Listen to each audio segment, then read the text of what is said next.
Assalamu alaikum. Hello viewers. This is me Moriam Mona.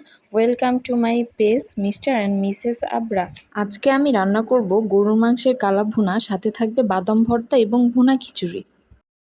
এখানে আমি 1.5 KG পরিমাণ গরুর মাংস নিয়েছি, সাথে চর্বি এবং হাড়ের মাংস সহ। মাংসটা আমি ম্যারিনেট করব, তাই দিচ্ছি পরিমাণ মতো আদা রসুন বাটা। এরপর দিলাম দারচিনি, এলাচ, গোলমরিচ এবং জিরা বাটা। এখন আমি দিব পেঁয়াজ কুচি, সাথে পরিমাণ মতো লবণ, মরিচের গুঁড়া, ধনিয়া গুঁড়া, হলুদের গুঁড়া এবং আমার শাশুড়ির হাতে বানানো মিক্স মশলার গুঁড়া। কয়েকটা গোটা দারচিনি, এলাচ দিয়ে দিচ্ছি। এরপর পরিমাণ মতো তেল দিয়ে ভালো করে মশলাগুলো আমি মাংসের সাথে মাখিয়ে নিব। মশলাগুলো মাংসের সাথে যত ভালোভাবে মাখিয়ে নেবেন, মাংসের টেস্ট তত ভালো হবে। এখন আমি পেঁয়াজের বেরেস্তা দিয়ে মাখিয়ে আধ ঘন্টার জন্য রেখে দিব। আপনারা চাইলে 1 ঘন্টাও রাখতে পারেন, এতে মাংসের সাথে মশলাটা ভালোভাবে মিশবে। আধ ঘন্টা পর এখন আমি রান্না করার জন্য চুলায় মাংসটা বসিয়ে দিলাম। আমি মাংসতে এক্সট্রা কোনো পানি দিব না, মাংস থেকে যে পানি বের হবে তাতেই মাংস কষানো হয়ে যাবে।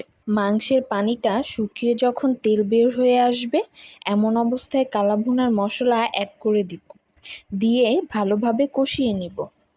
কষানো অবস্থায় মাংসের নিচে যাতে লেগে না যায়, এর জন্য কিছুক্ষণ পর পর সামান্য পানি দিতে হবে।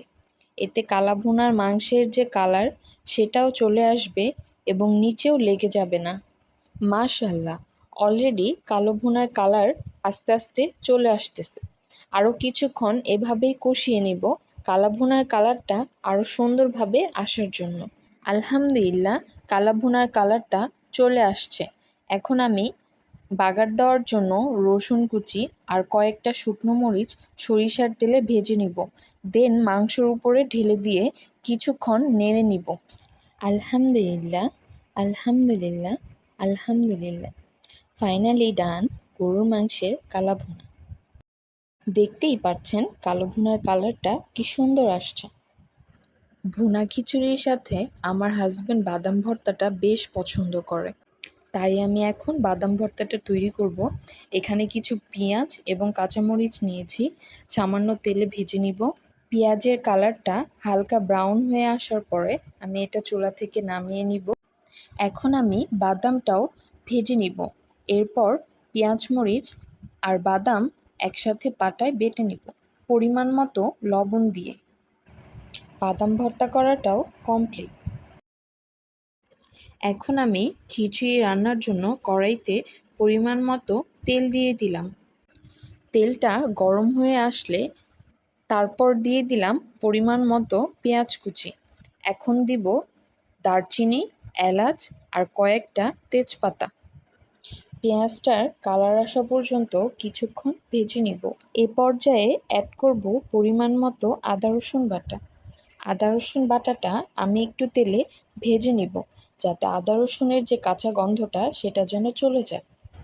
সামান্য পানি দিয়ে দিব পরিমাণ মতো লবণ, শুকনা মরিচের গুঁড়া, হলুদের গুঁড়া, ধনিয়া গুঁড়া, এগুলো দিয়ে সুন্দরভাবে কিছুক্ষণ কষিয়ে নিব। মশলা কষানো হয়ে গেলে আগে থেকে ধুয়ে রাখা মুগ ডাল আর মসুরির ডাল দিয়ে আবার ভালোভাবে কষিয়ে নেব। মুগ ডালটা আমি আগেই ভেজে নিয়েছি, আপনারাও অবশ্যই ভেজে নেবেন। সামান্য একটু পানি দিয়ে ডালটা আরেকটু কষিয়ে নিব।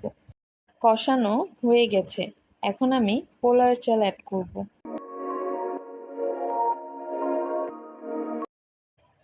ভালোভাবে পোলাওয়ের চালটা ডালের সাথে নেড়ে মিশিয়ে নিব।